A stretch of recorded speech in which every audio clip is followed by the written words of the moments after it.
como cosa principal es que en Ecuador yo estoy haciendo este proyecto que tiene algún antecedente, que es el libro Duales y Recíprocos, en el que intenté generar algunos elementos importantes para conocer la gráfica ecuatoriana.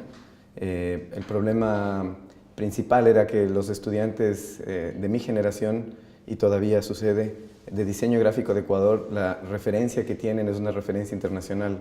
Hay muy poco conocimiento del diseño ecuatoriano como tal, y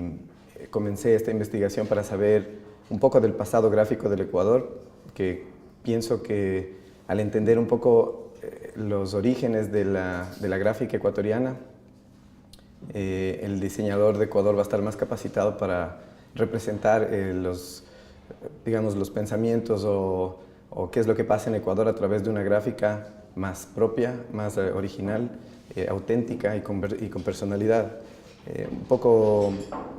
cuando tú paseas por las calles de Ecuador, lo que ves es una gráfica global que representa tal vez a un público que es ajeno al Ecuador.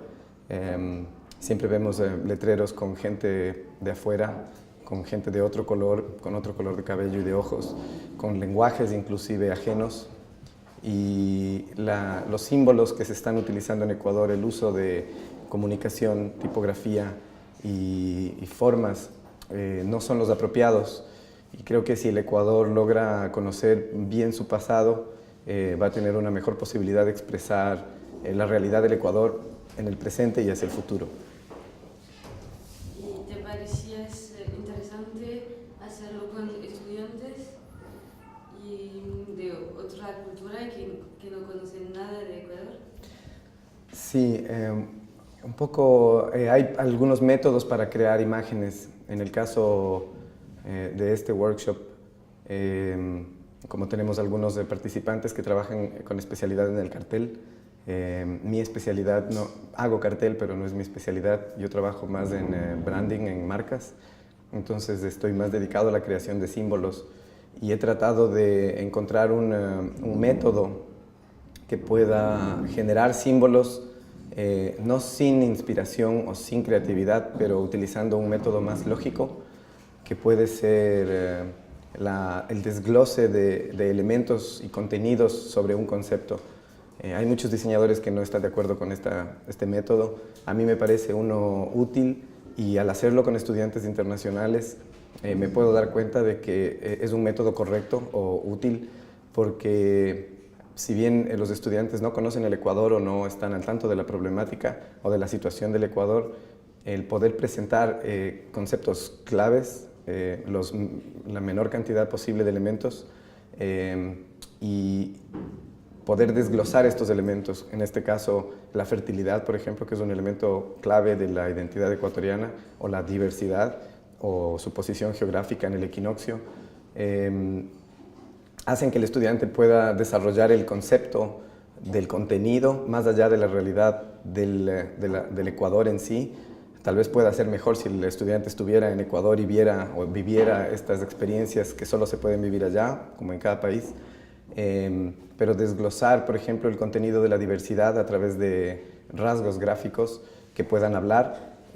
como la cantidad de colores, variedad de elementos. En el caso del equinoccio hay una forma lógica para determinar el equinoccio, que es la división en dos, que marca esto una pauta para la gráfica ecuatoriana histórica a lo largo de casi 13.000 años, que es la división de los elementos en formas equinocciales, es decir, partir en la mitad. Y por esto se ha generado un elemento que es particular de las culturas aborígenes de Latinoamérica, que se llama chacana, la cual tiene un origen más filosófico, que es la dualidad, arriba, abajo, día, noche, etc. Entonces estos desgloses de los elementos convertidos en símbolos y rasgos visuales se convierten en la materia prima con la que trabajamos un símbolo, y el resultado me da a entender de que es un método correcto. Si bien vemos que todos los carteles tienen un excelente resultado, sabemos que pueden ir mucho más allá si tuvieran más tiempo No cuestionaría el rigor de trabajo, sí cuestionar, digamos, nada es cuestionable, es el factor tiempo que nos permitiría llegar o expandir el concepto hasta los límites que pueda cada uno. Sin embargo, los resultados son muy claros y en todos los carteles hay una clara presencia de los tres elementos. Todos los símbolos son distintos y el alumno tuvo la posibilidad de convertir el elemento en un pictograma, dejarlo como tal, o convertir este elemento en varias posibilidades, como el patrón, que es, muchos de los carteles presentados tienen esa forma. Los otros han convertido en un póster y el resultado, cuando uno ve, uno puede determinar o sacar de cada trabajo los elementos, y para mí eso es lo importante. Digamos, la diferencia entre el comunicador visual como diseñador versus el artista es que el artista está de alguna manera expresando lo que tiene por dentro y los métodos que escoja son su propia decisión. En el caso del comunicador visual, trabaja bajo pedido y su resultado tal vez tenga que apartarse un poco de lo personal, ya que el diseñador en este caso juega el papel de intermediario entre el mensaje, entre el emisor del mensaje y el receptor. Nosotros nos hacemos los ingenieros o constructores del mensaje como tal. Entonces el mensaje tiene que trabajar de alguna manera, de manera independiente o más limpia. Creo que se logró el resultado de maneras increíbles, porque al tener estudiantes de Francia, de Finlandia, de Israel, de México, hace tener una riqueza al trabajo final que le aporta a cada uno de sus orígenes y de lo que cada uno tenga en su cabeza o en su concepción, pero a la final somos todos seres humanos y todos tenemos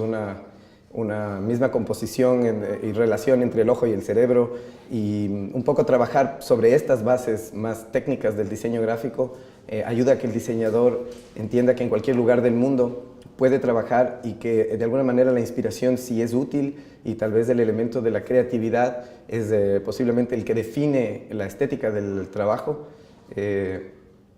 pero creo que el lado estético y el lado creativo tiene que llegar después de haber resuelto el problema de comunicación.